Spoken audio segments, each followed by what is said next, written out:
তুমি তো আমাকে এতদিন বলে আসছো আমার মা নাকি আর পৃথিবীতে বেঁচে নেই, আমার মা নাকি মারা গেছে। আমার মা যদি বেঁচে থাকে তাহলে তুমি এতদিন আমাকে কেন বলোনি? কেন এত বড় একটা সত্যি তুমি আমার কাছ থেকে লুকিয়ে রেখেছিলে বাবা, বলো।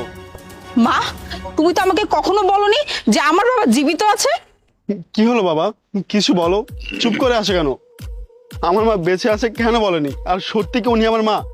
হ্যাঁ মা, তুমি অন্তত বলো যে উনি যে আমার বাবা এটার প্রমাণ কি। আজ পর্যন্ত আমি যতবার তোমাকে বাবার কথা জিজ্ঞেস করেছি ততবারই তুমি ইগনোর করেছো। তুমি আমাকে কেন বলোনি যে আমার বাবা এখনো জীবিত আছে? হ্যাঁ হ্যাঁ বাবা, উনি তোর মা।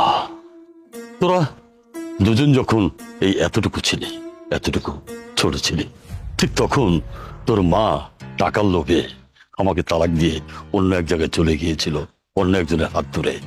তবে আমার মনে হয় যার সাথে চলে গিয়েছিল তোর মা সেখানে ভালো ছিল বলে আমার মনে হয় না।